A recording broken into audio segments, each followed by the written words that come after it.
Hello everyone, welcome to AOC. আজকের ক্লাসে আমরা কেমিস্ট্রিকে বুঝবো। কেমিস্ট্রিকে তোমরা কি করো, মুখস্থ করে নাও, কিন্তু না, বুঝে পড়বে তো সব মনে থাকবে আর মজা লাগবে। অনেকেই বলছিলে যে স্যার অ্যাপের মধ্যে কেমন ক্লাস হবে একটু বলুন। তো দেখো, সায়েন্সের ক্লাসের কোয়ালিটি দেখো, তারপর তোমরা কিছু বলবে, ঠিক আছে? আচ্ছা, পিডিএফ অ্যাপের মধ্যে দিয়ে দেবো, ডোন্ট ওয়ারি। তো কেমিস্ট্রিকে কি করে বুঝবো? দেখো, কেমিস্ট্রিকে বুঝতে গেলে বা সায়েন্সকে বুঝতে গেলে আমাদের পিরিয়ডিক টেবিল ইম্পর্টেন্ট, পর্যায় সারণী পিরিয়ডিক টেবিল ইম্পর্টেন্ট, কারণ এখানে মৌলগুলোর নাম লেখা থাকে। হ্যাঁ, এদের ক্যারেক্টার আমরা জলদি করে বুঝতে পারবো, ঠিক আছে? তো মনে রাখবে, পর্যায় সারণীর জনক কাকে বলে, এটা পরীক্ষায় আসে। মেন্ডেলিফ পর্যায় সারণীর জনক। ডোন্ট ওয়ারি, আমি খুব ভালো করে বোঝাবো তোমাকে কি করে পিরিয়ডিক টেবিল, মানে স্টেপ বাই স্টেপ এক একটা মৌলকে তোমার সঙ্গে বন্ধুত্ব করিয়ে দেবো, ঠিক আছে? তো প্রথম প্রশ্ন এটা মনে রাখবে যে পর্যায় সারণীর জনক হলো মেন্ডেলিফ। কিন্তু যদি বলে আধুনিক পর্যায় সারণী কে বানিয়েছে, তো বলবে স্যার হেনরি মজালে। অ্যাকচুয়ালি মজালে নয়, মজলে, হেনরি মজলে। মনে রাখার জন্য মনে রাখতে পারো মজালে, হেনরি মজালে, আধুনিক পর্যায় সারণী। ও ধরে নাও হেনরি মজলের 118টা স্টুডেন্ট আছে। কটা আছে? 118টা স্টুডেন্ট। যাকে বলে মৌল। কি বলে? মৌল আছে, মৌল 118টা। ওদেরকেও বেঞ্চের মধ্যে বসাবে। কি করে বসাবে? রোল নাম্বার 1 এখানে বসলো, রোল নাম্বার 2 এই দূরে বসলো, রোল নাম্বার 3 এখানে বসলো, রোল নাম্বার 4 এখানে বসলো, রোল নাম্বার 5। স্যার আপনি নামগুলো বলুন। ও হো হো হো, roll number 1 hydrogen, roll number 2 helium, roll number 3 lithium, roll number 4 beryllium, roll number 5 carbon. এমনি রোল নাম্বার না, কার্বন নয়, এটা বোরন হবে। Roll number 5 boron, roll number 6 carbon, carbon এখনো জানা যায়নি, কার্বন। Roll number 7 nitrogen. তো ব্যাপার হচ্ছে কতদূর মুখস্থ করব, কিভাবে করব, সব বলে দেব।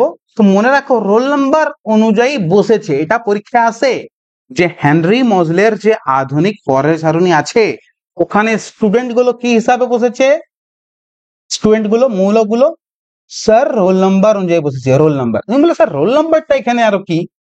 তো রোল নাম্বার মানে হলো পরমাণু ক্রমাঙ্ক। পরমাণু ক্রমাঙ্ককে বলে রোল নাম্বার। ক্রমাঙ্ক মানে অ্যাটমিক নাম্বার, ঠিক আছে? অ্যাটমিক নাম্বার অনুযায়ী বসেছে কোথায়? আধুনিক, আধুনিক পর্যায় সারণীতে, মানে মডার্ন স্কুলটাতে, মানে এই স্কুলটাতে। রোল নাম্বার 1 এখানে বসেছে, রোল নাম্বার 118 এখানে বসেছে, এখানে। এখানে নয় কিন্তু, অ্যাকচুয়ালি এই দুটো বক্স না, এই দুটো বক্স এখানে ঢুকবে, কিন্তু জায়গা নেই বলে একে বাইরে রাখা হয়েছে পড়ার সুবিধার জন্য। বাকি ডিটেলস আরো পরে বলবো। তো মনে রাখবে 118টা মৌল। মৌল মানে কি? এই যে দেখো কার্বন, এই যে দেখো কার্বন 6 নম্বরে, এটা একটা মৌল।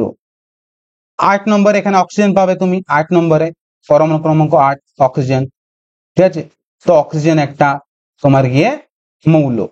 এবার যদি বলি স্যার কার্বন ডাইঅক্সাইড কি মৌল, আমি বলবো না, কার্বন ডাইঅক্সাইড মৌল নয়, এটা যৌগ। কারণ দুটো মৌলকে নিয়ে তৈরি হচ্ছে, দুটো এলিমেন্টকে নিয়ে তৈরি হয়েছে, এটা যৌগ। এটা কিন্তু পিরিয়ডিক টেবিলে পাবে না। আচ্ছা, পিরিয়ডিক টেবিলে কি জল পাবে, H2O পাবে না, কারণ এটাও একটা যৌগ। দেখো হাইড্রোজেন দিয়ে, দুটো হাইড্রোজেন আর একটা অক্সিজেন দিয়ে তৈরি হয়েছে, মানে মৌল মানে সিঙ্গেল। এখানে শুধু মৌলদের নাম থাকবে পিরিয়ডিক টেবিলে, বোঝা গেল? আচ্ছা, আমি বললাম 118টা মৌল আছে, তাই তো? কটা মৌল আছে? 118টা। কিন্তু এদের মধ্যে প্রাকৃতিক, ন্যাচারাল বিউটি কি সবার থাকে? না মামনি, সবার থাকে না। কজনের আছে ন্যাচারাল বিউটি? 94টা মৌল আছে যারা প্রাকৃতিক, যারা কি প্রাকৃতিক সৌন্দর্য, এমনি নয় বাবা, এরা ন্যাচারালি পাওয়া যায়। বাকি যে 24টা আছে ওরা হলো কৃত্রিম, মানে মানুষের তৈরি মৌল। ঠিক আছে, তাহলে টোটাল মৌল কত হবে? 94টা প্রাকৃতিক, 24টা মানুষের তৈরি, টোটাল 118টা মৌল আছে এখানে। বোঝা গেল? 118টা মৌল মুখস্থ করার দরকার নেই, আমি যেগুলো বলবো সেগুলো মুখস্থ করবে। যদি বলি স্টেট এক্সামের জন্য WPKP, তাহলে 30টার মতো মৌলকে মুখস্থ করলেই হয়। আর যদি বলি SSC রেলওয়ে, তাহলে 40 থেকে 45টা। ঠিক আছে, ডোন্ট ওয়ারি, আমি ধীরে ধীরে করাবো। আজকে দেখো আমরা কি শিখবো। আচ্ছা, এ দেখো, এটা মডার্ন পিরিয়ডিক টেবিল, দেখতে পাচ্ছ বসে আছে। এদেরকে একে একে চিনবো আমরা, পার্সোনালি তোমার বন্ধু বানিয়ে দেবো, ডোন্ট ওয়ারি। ঠিক আছে, তো দেখো এখানে এই পয়েন্টটা ইম্পর্টেন্ট বলে দিচ্ছি আমি। মৌল কটা আছে বললাম? 118টা। তুমি মৌল মানে বুঝে গেছো, মৌল আর যৌগের পার্থক্য আই থিঙ্ক তুমি বুঝতে পারছো। কার্বন একটা মৌল, ঠিক আছে। আচ্ছা, অক্সিজেন একটা মৌল, কিন্তু দুটো অক্সিজেন আর একটা কার্বন মিলে যখন কার্বন ডাইঅক্সাইড তৈরি করে, এ কিন্তু যৌগ। ঠিক আছে, এ যৌগ। তো যৌগদের নাম কিন্তু পিরিয়ডিক টেবিলে নেই, মৌলদের নাম আছে। ঠিক আছে, এটা তো তুমি বুঝেই গেছো। আচ্ছা, এখানে দেখো, এই 118টা মৌলকে তুমি 3টে ভাগে ভাগ করতে পারো। ধাতু, 91টা ধাতু আছে, 20টা অধাতু আছে, আর 7টা ধাতু কল্প আছে। মানে মেটাল 91টা মেটাল আছে, নন মেটাল 20টা, আর ধাতু কল্প বা মেটালয়েডস 7টা। স্যার কোথায় আছে এরা বসে? দেখো, এই দেখো হলুদ দাগটাকে দেখো আগে, ধাতু কল্পকে দেখো আগে, ধাতু কল্প দেখাচ্ছি আমি তোমাকে। বোরন বি, এটা ধাতু কল্প, এটাও ধাতু কল্প, এটাও ধাতু কল্প, এটাও ধাতু কল্প, এটাও ধাতু কল্প, এটাও ধাতু কল্প, এটাও ধাতু কল্প। কটা হলো? 1 2 3 4 5 6 7, 7টা ধাতু কল্প আছে। অনেক সময় অপশনে 7 থাকে না, তখন উত্তর 6 হবে। ক্লিয়ার? দেখো, বোরন প্রথম ধাতু কল্প, বোরন বি, বোরন। ঠিক আছে, মনে রাখবে। তাহলে ধাতু কল্প, ধাতু কল্পর লেফট সাইডে ধাতু, এরা হলো ধাতু, এরা যত আছে। ঠিক আছে, যত আছে। আর ধাতু কল্পের রাইট সাইডে যারা আছে ওরা হলো অধাতু। মনে থাকবে?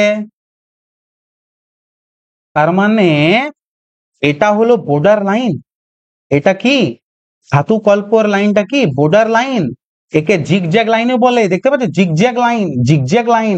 কোশ্চেন আসে অনেক সময় পরীক্ষাতে যে জিগজ্যাগ লাইনে কি আছে? ধাতু কল্প আছে। ঠিক আছে, জিগজ্যাগ লাইনের লেফটে ধাতু, রাইটে অধাতু। কিন্তু দেখো, একটা এমন ছেলে থাকে ক্লাসের মধ্যে, যে একটা মেয়েদের ক্লাসরুমে গিয়ে বসে থাকে, মেয়েদের বেঞ্চে। ওই রকম দুষ্টু ছেলে এখানে একটা আছে। কেউ বলবে কে সেই ছেলেটি? ও ধাতু নয়, কিন্তু ধাতুর সঙ্গে বসে আছে। এই দেখো, হাইড্রোজেন। বেটা এ ধাতু নয়, কিন্তু লিথিয়াম, সোডিয়াম এই ধাতুগুলোর সঙ্গে বসে আছে। এই জন্য হাইড্রোজেনকে বলে দুষ্ট মৌল, বড় দুষ্টু, দুষ্টু মৌল, দুষ্টু, দুষ্টু শোনা আমার। দুষ্টু মৌল কাকে বলে? বলবে স্যার হাইড্রোজেনকে। আই হোপ তোমরা বুঝতে পারছো। ক্লিয়ার হলো? তাহলে চলো নেক্সট মুছে দিই তাহলে বোর্ডটা। ঠিক আছে, তাহলে দুষ্টু মৌল বলে হাইড্রোজেনকে। ধাতু বুঝে গেলে কটা আছে? 91টা আছে। অধাতু কটা আছে? 20টা আছে। ধাতু কল্প কটা আছে? 6 থেকে 7টা। এই যে হলুদ রঙের যেগুলো দেখতে পেলে জিগজ্যাগ লাইনে, ওগুলোই হলো ধাতু কল্প। ধাতু কল্পের বাঁ দিকে কি আছে? ধাতু। ডান দিকে কি আছে? অধাতু। So simple. আচ্ছা, নেক্সট। এবার দেখো, আমরা চিনবো এক এক করে। আর দেখো, হাইড্রোজেন নিয়ে পড়বো। হাইড্রোজেন মানে এই দেখো, এটা পরমাণু ক্রমাঙ্ক 1, পরমাণু ক্রমাঙ্ক 1। তো তুমি বলবে স্যার পরমাণু ক্রমাঙ্ক মানে কি, তাই তো? পরমাণু ক্রমাঙ্ক মানে কি? চলো দেখাচ্ছি আমি। পরমাণু ক্রমাঙ্ক, ছবি দেখে তোমাকে বলতে হবে পরমাণু ক্রমাঙ্ক কত। তুমি বলবে স্যার আমি তো আর্টসের স্টুডেন্ট, জানি না। ছবি দেখে তুমি বলতে পারবে, বিশ্বাস করো। না স্যার পারবো না। আরে আচ্ছা, তুমি বলো, ছবিতে প্রোটন কটা দেখতে পাচ্ছ? কটা প্রোটন? প্লাস কটা আছে? প্রোটন মানে পজিটিভ চার্জ। কটা আছে প্রোটন? স্যার একটা আছে। তো ব্যাস, প্রোটন সংখ্যা 1। বোঝা গেল? প্রোটন সংখ্যা 1 মানে পরমাণু ক্রমাঙ্ক 1 মানে রোল নাম্বার 1। আচ্ছা, হাইড্রোজেনের পরমাণু ক্রমাঙ্ক 1, রোল নাম্বার 1 বলেও 1 নম্বরে বসেছে। আচ্ছা, রোল নাম্বার 1। ঠিক আছে, তার মানে স্যার আপনি কি বলতে চাইছেন যে হিলিয়ামের মধ্যে দুটো প্রোটন আছে? হিলিয়ামের মধ্যে দুটো প্রোটন আছে যে ও 2 নম্বরে বসে আছে। তো চলো দেখে নিচ্ছি। ঠিক আছে, হ্যাঁ দেখো হিলিয়াম, হিলিয়ামের মধ্যে কটা প্রোটন আছে দেখে নাও তুমি। একটা পজিটিভ আর একটা পজিটিভ। হ্যাঁ ভাই, প্রোটন তো দুটো আছে, মানে পরমাণু পরমাণু ক্রমাঙ্ক কত হবে স্যার? 2। বুঝে গেলাম স্যার, বুঝে গেলাম। বুঝে গেল? প্রোটন সংখ্যা মানেই পরমাণু ক্রমাঙ্ক বা অ্যাটমিক নাম্বার। স্যার কিন্তু এই ভর সংখ্যাটা কি স্যার? ডোন্ট ওয়ারি ভাই, আমাকে তুমি বলো প্রোটন সংখ্যা কত পেলে? তুমি বলো স্যার হাইড্রোজেনের একটা। আচ্ছা, এখানে কি নিউট্রন আছে? ছবিতে লেখা আছে কোথাও নিউট্রন কোথায় আছে? তুমি বললো না স্যার প্রোটন পজিটিভ একটা দেখাচ্ছে, একটা ইলেকট্রন দেখাচ্ছে, নিউট্রন তো নেই। আচ্ছা, মানে এখানে নিউট্রন 0। আচ্ছা, তাহলে টোটাল যদি করি প্রোটন প্লাস নিউট্রন, তো তাহলে কত আসছে? 1। আচ্ছা, এটাই ভর সংখ্যা?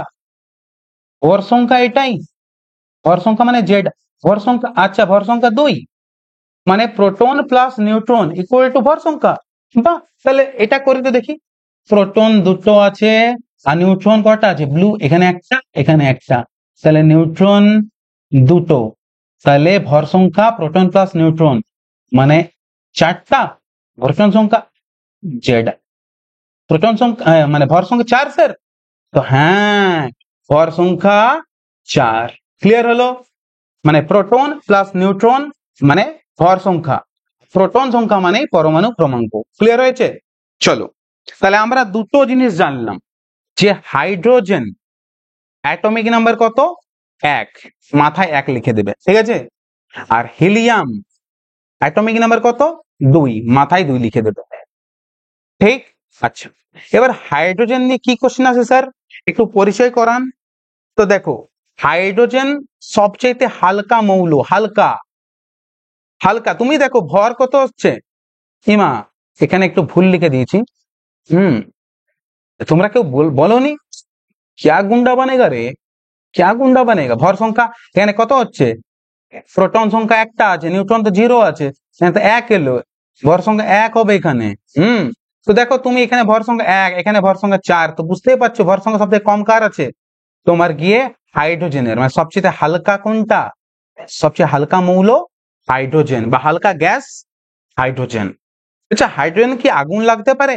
হ্যাঁ, হাইড্রোজেন দাহ্য গ্যাস, দাহ্য, ঠিক আছে, ফ্লেমেবল গ্যাস, দাহ্য গ্যাস। ভবিষ্যতের জ্বালানি স্যার, এটার মানে কি হাইড্রোজেন ভবিষ্যতে জ্বালানি? দেখো, ভবিষ্যতে তোমার বউ কয়লা দিয়ে রান্না করতে পারবে না, কারণ কয়লা কমে যাবে, পাওয়া যাবে না, তখন হাইড্রোজেন দিয়েই কাজ চালাতে হবে ভাই। তো ভবিষ্যতের জ্বালানি কাকে বলবে? তুমিই বলো। ভবিষ্যতের বউ ভবিষ্যতে রান্না কি দিয়ে করবে? ভবিষ্যতে জ্বালানি দিয়ে করবে, মানে হাইড্রোজেন দিয়ে করবে, এটা মনে রাখবে, ঠিক আছে। আচ্ছা, সূর্যের মধ্যে, ব্রহ্মাণ্ডে হাইড্রোজেন প্রচুর আছে। তুমি দেখো, হাইড্রোজেন 70% আছে সূর্যের মধ্যে। হিলিয়ামকে দেখো 28% আছে, মানে সবচেয়ে বেশি যদি বলি হাইড্রোজেন, হিলিয়াম। স্যার, এখানে এত আগুন, এত টেম্পারেচার, এই গ্যাসগুলো আছে কি করে? আরে গ্যাস কে বললো তোমাকে? এরা গ্যাস রূপে নেই, এরা কি রূপে আছে? প্লাজমা রূপে আছে। Plasma, plasma. স্যার আমি তো পাজামা শুনেছি। তো ভাই শুনে নাও, যদি কোনো গ্যাসকে হাইলি টেম্পারেচার দাও, high temperature, high temperature, high high, তো ও প্লাজমা হয়ে যায় ভাই, গ্যাসটা প্লাজমা হয়ে যায়। মনে রাখবে, গ্যাসকে যদি সুপার হিট দিয়ে দাও, সুপার হিটেড গ্যাসকে বলে প্লাজমা। তাহলে সূর্যের মধ্যে প্লাজমা দেখা যায়। আচ্ছা স্যার, একটা কোশ্চেন আসে যে সূর্যের মধ্যে এত এনার্জি, এটা কি করে, কোন ফর্মুলা দিয়ে? ডোন্ট ওয়ারি, আমরা পড়বো, তার আগে একটু হিলিয়ামকে দেখে নি। হিলিয়ামের পরমাণু ক্রমাঙ্ক কত? রোল নাম্বার কত? 2, ভর সংখ্যা কত? 4, সবচেয়ে হালকা নিষ্ক্রিয় গ্যাস। নিষ্ক্রিয়, নিষ্ক্রিয় মানে কি sir? Nobel gas. Nobel gas মানে বিবেকানন্দ টাইপ, মানে এরা কোনো কেমিক্যাল লোচা করে না, কোনো রিয়াকশন করে না। স্যার এরা কোথায় থাকে? নিষ্ক্রিয় গ্যাস। তো দেখো এরা হলো গিয়ে সব নিষ্ক্রিয় গ্যাস। দেখো কটা আছে বলো তো নিষ্ক্রিয় গ্যাস কটা হলো? কটা? হিলিয়াম থেকে শুরু করে হিলিয়াম, নিয়ন, আর্গন, ক্রিপ্টন, জেনন, রেডন, অর্গানেশন, 7টা হচ্ছে। ঠিক আছে, দেখো ধাতু কল্প 7টা আছে। ধাতু কল্প 7টা। আর তোমার গিয়ে নোবেল গ্যাস বা নিষ্ক্রিয় গ্যাস 7টা। অনেক সময় অপশনে 6টা থাকে। যাই হোক, তো বুঝতে পারলে নিষ্ক্রিয় গ্যাস মানে কি? এরা কোনো রিয়াকশন করে না, কোনো কেমিক্যাল লোচা করে না, নো রিলেশনশিপ, সিঙ্গল বান্দা, শক্ত লौंडा। ঠিক আছে, মনে রাখবে হিলিয়াম নিষ্ক্রিয় গ্যাস, সবচেয়ে হালকা নিষ্ক্রিয় গ্যাস। সবচেয়ে হালকা গ্যাস বললে কিন্তু হাইড্রোজেন হবে, এটা ধ্যান রাখবে, কারণ হাইড্রোজেনের ভর সংখ্যা 1, হিলিয়ামের ভর সংখ্যা 4। ধ্যান রাখনা ভাই। আচ্ছা, তোমরা কেউ গ্যাস বেলুন দেখেছো আকাশে ওড়ে? গ্যাস বেলুন, ওটাতে হিলিয়াম গ্যাসই থাকে ভাই। চলো এটাও পরীক্ষা আছে বলে দিলাম তোমাকে। তাই দেখো, তোমরা বলছিলে না সূর্যের মধ্যে স্যার এত এনার্জি কি করে? প্লাজমা অবস্থা আছে বুঝলাম, এনার্জি কি করে? আচ্ছা স্যার পরমাণু বোমা বা পরমাণু চুল্লিতে এনার্জি কি করে তৈরি হয়? একটু বলে বুঝিয়ে দিন না স্যার।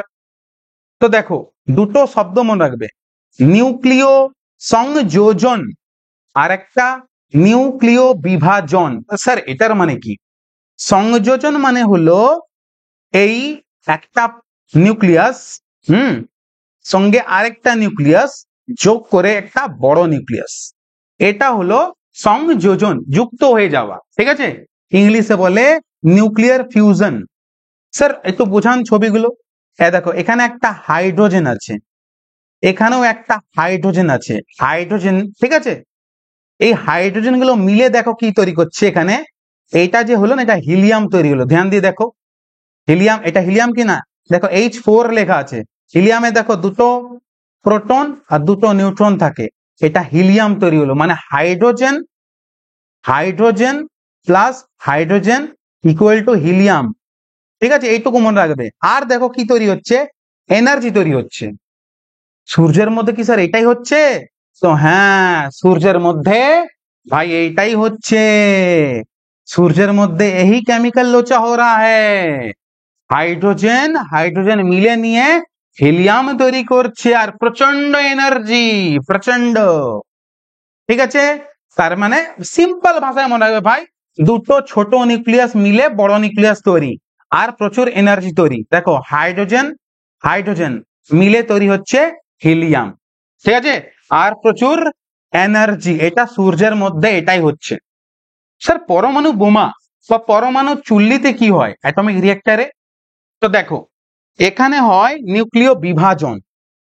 বিভাজন মানে কি হচ্ছে? বড় নিউক্লিয়াস ভেঙে ছোট ছোট নিউক্লিয়াস তৈরি করছে। তুমি নিজেই দেখো এখানে একটা ইউরেনিয়াম রাখা ছিল, দেখতে পাচ্ছ এটা ইউরেনিয়াম। একে একটা পাথর ছুঁড়ে মারা হলো, পাথরটার নাম হলো নিউট্রন। নিউট্রন মানে বোঝো তো, ইলেকট্রন প্রোটন নিউট্রন। নিউট্রন ছুঁড়ে যেই মারলে টপ করে সে, ঠিক আছে, দেখো ভাঙা শুরু হয়ে গেল। দেখছো ভাঙছে ভাঙছে, দেখো ভেঙে ভেঙে কি তৈরি করছে, যা খুশি তৈরি করছে। আর যাই হোক, আমাদের সঙ্গে আছে এনার্জির সঙ্গে, দেখো এনার্জি তৈরি হচ্ছে। এটাই হলো গিয়ে নিউক্লিয় বিভাজন, মানে ফিউশন। তাহলে যদি বলে সূর্যের মধ্যে এনার্জি কি করে তৈরি হচ্ছে, বলবে স্যার দুটো নিউক্লিয়াস মানে দুটো হাইড্রোজেন মিলে নিয়ে একটা বড় হিলিয়াম তৈরি করছে, আর প্রচুর এনার্জি, এটাকে বলে নিউক্লিয় সংযোজন। এটা সূর্যের মধ্যে হচ্ছে। আর পরমাণু বোমাতে বা পরমাণু চুল্লিতে কি হচ্ছে না, বড় নিউক্লিয়াস ভাঙছে, ছোট নিউক্লিয়াস তৈরি হচ্ছে, এনার্জি তৈরি হচ্ছে, একে বলে নিউক্লিয় বিভাজন। আই হোপ তোমরা বুঝতে পারছো। ঠিক আছে, পরমাণু বোমা কে বানিয়েছে? ঠিক আছে, এটা যদি ইউটিউবে দেখছো তো কমেন্ট বক্সে নিশ্চয়ই লিখবে। নেক্সট, এবার দেখো লিথিয়াম। লিথিয়ামের অ্যাটমিক নাম্বার বা পরমাণু ক্রমাঙ্ক 3। ঠিক আছে, তো এমনি লিখবে লিথিয়ামের মাথায় 3। ঠিক আছে, আচ্ছা লিথিয়ামের মাথায় 3 মনে রাখবে। তো লিথিয়াম, লিথিয়াম কি না, এর পরমাণু ক্রমাঙ্ক কত? পরমাণু ক্রমাঙ্ক কি, প্রোটন সংখ্যা। আমি তো 3 বলে দিলাম, তবুও দেখো পজিটিভ 1টা 2টো তিনটে। পজিটিভ কোনা প্রোটন, তো পরমাণু ক্রমাঙ্ক 3। সবচাইতে হালকা ধাতু, আচ্ছা লিথিয়াম হলো ধাতু, মনে রাখবে কটা ধাতু বলেছি মনে আছে তো? মনে আছে ধাতু কটা বলেছি? ধাতু বলেছি 91। অধাতু কটা বলেছি বলো তো? মনে করো মনে করো। অধাতু বলেছি 20টা। আর ধাতু কল্প কটা বলেছি বলো তো? মনে করো। ধাতু কল্প যেটা ধাতু এবং আধাতু দুটোর মতোই হয়, এটা আছে তোমার গিয়ে 7টা। টোটাল কটা হচ্ছে? 118টা মৌল আছে টোটাল। ঠিক আছে বস? চলো, তো সবচেয়ে হালকা কোনটা? লিথিয়াম। স্যার লিথিয়াম বসেছে কোথায়? এই দেখো হাইড্রোজেন এখানে বসেছে, হিলিয়াম তোমাকে দেখালাম এখানে বসেছে, লিথিয়াম এই তো রোল নাম্বার 3। ঠিক আছে, লিথিয়াম সবচেয়ে হালকা ধাতু। এবার রোল নাম্বার 4 নিয়ে পড়বো, মানে বেরিলিয়াম। বেরিলিয়াম বিই, এই দেখো বেরিলিয়াম বিই। পরমাণু ক্রমাঙ্ক কত হবে? প্রোটন সংখ্যা কটা আছে? প্রোটন সংখ্যা 4টা আছে। ঠিক আছে, তো আমি এখানে মাথাতে 4 লিখে দেবো। ঠিক আছে, পরমাণু ক্রমাঙ্ক কত? বোরনের, এই বোরন বলছি বেরিলিয়ামের, বোরোলিন না এটা বেরিলিয়াম, হ্যাঁ বোরোলিন নয়, বেরিলিয়ামের 4, বিই বেরিলিয়াম। আচ্ছা, এবার আমরা কি নিয়ে পড়বো? এবার বোরন নিয়ে, বি ফর বোরন। আচ্ছা, বলছে পর্যায় সারণীতে প্রথম ধাতুকল্প। আচ্ছা, প্রথম ধাতুকল্প এর পরমাণু ক্রমাঙ্ক কত হবে বলো? পরমাণু ক্রমাঙ্ক হবে 5। দেখি তো কোথায় বসেছে।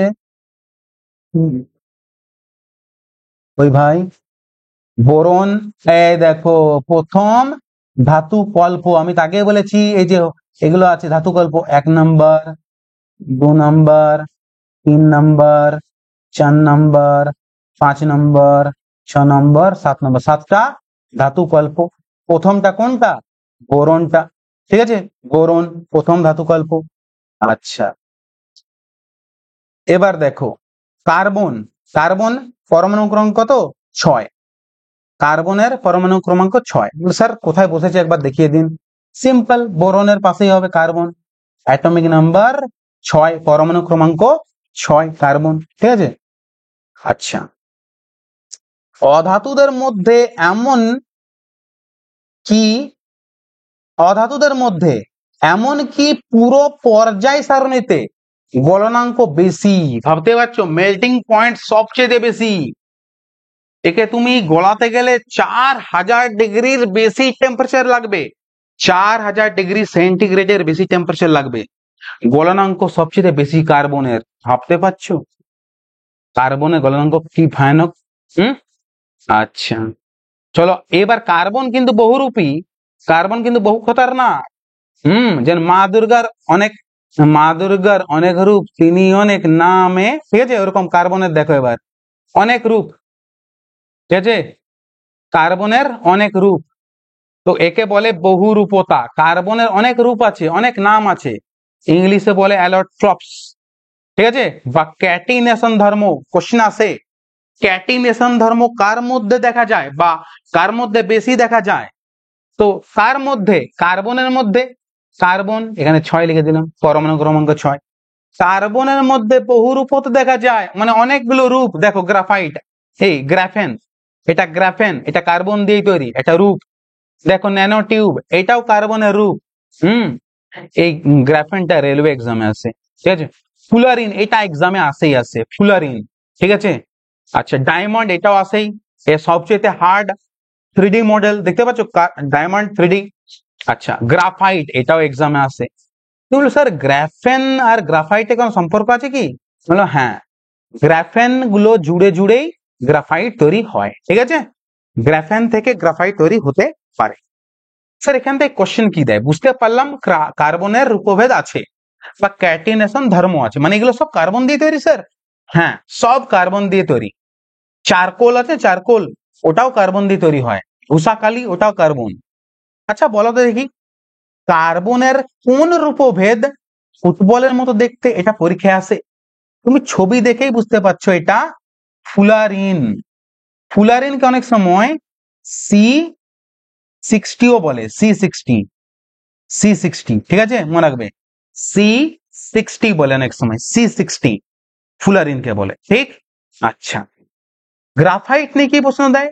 গ্রাফাইট এমন একটি অধাতু যা তড়িৎ এর সুপরিবাহী। দেখো, নরমালি ধাতুগুলো তড়িৎ পরিবহন করতে পারে, প্রশ্ন আছে পরীক্ষায়, একমাত্র অধাতু বা এমন একটি অধাতু যা তড়িৎ পরিবহনে সক্ষম, তো গ্রাফাইট।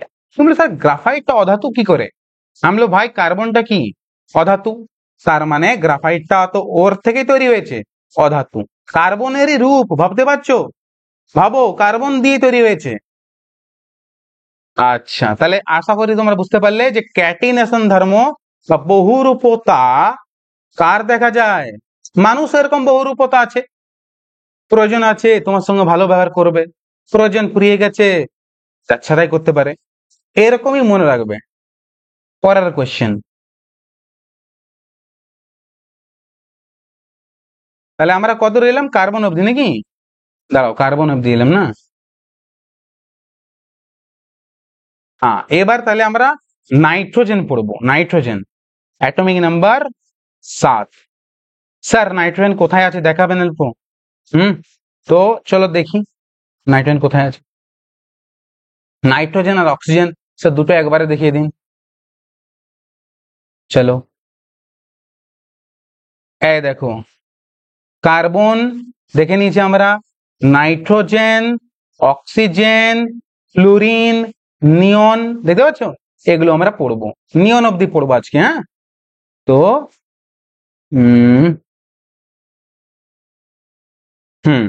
নাইট্রোজেন পরমাণু ক্রমাঙ্ক কত না 7, ঠিক আছে? কেন? দেখতে পাচ্ছ প্রোটন সংখ্যা কত? 7টা, ঠিক আছে? আচ্ছা, নিউট্রন সংখ্যা কত? 7টা। তাহলে যদি বলে তোমাকে নাইট্রোজেনের ভর সংখ্যা কত, কি করে বার করবে? দিয়ে দেয়, রেলওয়ে এক্সামে দেয়, এমনিতে দেয় না। যাই হোক, এটা সিম্পল কনসেপ্ট, এটা মনে রাখা উচিত যে কোনো পরীক্ষার্থীকে। তাহলে বলবে প্রোটন আছে স্যার 7টা, প্রোটন 7টা, নিউট্রনও আছে 7টা। স্যার প্রোটন নিউট্রন যোগ করলে তো ভর সংখ্যা হয়, মানে 14, মানে নাইট্রোজেনের ভর সংখ্যা কত? 14, ঠিক আছে? আচ্ছা, নাইট্রোজেন গ্যাস, এটি গ্যাস, ঠিক আছে? বায়ুমণ্ডলে 78% আছে, এটা জানোই হয়তো। কুরকুরে, চিপস কুরকুরে খেয়েছো কি? ছোটবেলায় মনে হতো হ্যাঁ হাওয়া ভরে দিয়েছে বেটা, হাওয়া ভরে দিয়েছে। কি হাওয়া ভরেছে? নাইট্রোজেন। নাইট্রোজেন কুল ভাই, কুল, ঠান্ডা গ্যাস নাইট্রোজেন, ওটা ভরে রাখে। বাল্বের মধ্যে, সেই কম দামি বাল্বগুলো আগেকার দিনে হলুদ জ্বলতো, বাল্বের মধ্যেও নাইট্রোজেন গ্যাস ভরা হয়। আরেকটা গ্যাস ভরা হয়, ঠিক আছে? ওটা তোমরা কমেন্টে বলবে। আচ্ছা, অক্সিজেন। অক্সিজেন কত হবে পরমাণু ক্রমাঙ্ক অক্সিজেনের? তুমি দেখো প্রোটন কটা আছে? স্যার 8টা। অক্সিজেনের পরমাণু ক্রমাঙ্ক 8, 8, ঠিক আছে? আচ্ছা, অক্সিজেন একটি গ্যাস, বায়ুমণ্ডলে 21% পাওয়া যায়, ঠিক আছে স্যার, এটি জানি। আচ্ছা, ভূত্বক মানে ক্রাস্টে 46% পাওয়া যায়। ভূত্বকের মধ্যে সবচেয়ে বেশি, ভূত্বক মানে চামড়াটা, পৃথিবীর চামড়াটাতে অক্সিজেন খুব বেশি পাওয়া যায়, 46%। দহনে সাহায্য করে, যেমন হাইড্রোজেন বললাম না, হাইড্রোজেন দাহ্য গ্যাস, মনে আছে তো? হাইড্রোজেন দাহ্য গ্যাস, আরে ভবিষ্যৎ জ্বালানি, মনে আছে তো? ভবিষ্যৎ জ্বালানি, ফিউচারের বউ ওটা নিয়ে রান্না করবে, ভবিষ্যৎ জ্বালানি নিয়ে। তো দহনে সাহায্য কে করবে? সাহায্য করবে তুমি, মানে অক্সিজেন, ঠিক আছে? বাসন ফাসন ধোয়াধুয়ি ছাড়ো। আচ্ছা, এবার 9 number, atomic number, atomic number 9, atomic number 9, fluorine. Fluorine এখানে 9 লিখে দিলাম, অ্যাটমিক নাম্বার 9, ফ্লুরিন, ঠিক আছে? প্রোটন সংখ্যা 9টা আছে, মানে ফ্লুরিন এটা গ্যাস একটা, বুঝতে পারছো? ফ্লুরিন কিন্তু আমাদের বডিতে দরকার, ঠিক আছে? জলের সঙ্গে দরকার, কোলগেটেও থাকে ফ্লুরিন। কিন্তু যদি বেশি হয়ে যায় না বডিতে, ফ্লুরিন যদি বেশি খেয়ে ফেলো, তাহলে ফ্লুরোসিস হয়ে যাবে। ফ্লুরোসিস, কি রোগ হয়ে যাবে? ফ্লুরোসিস। অতিরিক্ত ফ্লুরিন গেলে বডিতে কি রোগ হয়? ফ্লুরোসিস। আর যদি কম যায়, বডিতে ফ্লুরিন কমে যায়, তাহলে কি হবে? অভাব হলে দন্ত ক্ষয়, টুথ ডিকে। क्या बोलेगा? এবার 10 নম্বর নিয়ন, অ্যাটমিক নাম্বার কত হবে? 10 হবে শিওর স্যার। কেন? প্রোটন সংখ্যা 10। ঠিক আছে, তো নিয়ন, নিয়ন কি? নিষ্ক্রিয় গ্যাস। স্যার এর আগে আপনি আরেকটা নিষ্ক্রিয় গ্যাস বললেন না? হ্যাঁ বলেছি, কোনটা কোনটা বলো তো দেখি, কোনটা নিষ্ক্রিয় গ্যাস? মনে করো মনে করো মনে করো, এই যে হিলিয়াম নিষ্ক্রিয় গ্যাস, নিয়নটাও নিষ্ক্রিয় গ্যাস, আর্গনটাও নিষ্ক্রিয় গ্যাস, ক্রিপ্টনটাও নিষ্ক্রিয় গ্যাস, জেননটাও নিষ্ক্রিয়, রেডনটাও নিষ্ক্রিয়, অর্গানেশনটাও নিষ্ক্রিয়। এই গ্রুপটাই নিষ্ক্রিয় গ্যাস। ঠিক আছে, এই গ্রুপটাকে বলে 18 নম্বর গ্রুপ। এই গ্রুপটাকে কি বলে? 18 number group. Group 1, group 2, group 3, group 4, এমনি এমনি করে 18 নম্বর গ্রুপ। এখানে নিষ্ক্রিয় গ্যাস আছে, এরা বিবেকানন্দ টাইপ, এরা কোনো রিয়াকশন করে না ভাই, কোনো কেমিক্যাল লোচা করে না। ঠিক আছে, নিজের কাজে মন দেয়। নিয়ন দিয়ে বাল্ব তৈরি হয়, দেখো এটা অ্যামাজনে বিক্রি হচ্ছিল, আমি দেখলাম, ওখান থেকে ছবিটা চিপকে দিলাম। নিয়ন সাইন বাল্ব। ঠিক আছে, নিয়ন দিয়ে বাল্ব বানানো যায়, বা কত সুন্দর লাইট দিচ্ছে না? তো আজকে আমরা 10টা মৌল নিয়ে পড়লাম। ঠিক আছে, আরো যেগুলো ইম্পর্টেন্ট আছে সেগুলো নিয়ে পরের পাঠে আলোচনা করব। তোমাদেরকে যাদের মনে হচ্ছে যে না আমি সায়েন্স কিছু শিখবো স্যার, তোমরা অ্যাপটা ডাউনলোড করো ভাই। অনেক পরিশ্রম করে পড়াচ্ছি, বললে বেলা অনেক কিছু বলবে। তো তোমরা অ্যাডমিশন নিতে পারো ভাই জিকে কোর্সে। যে কোনো এক্সামে প্রিপারেশন করছো না, তোমার খুব সুন্দর ফাউন্ডেশন হবে ভাই, খুব সুন্দর হবে। হ্যাঁ, চলো টাটা, বাই বাই।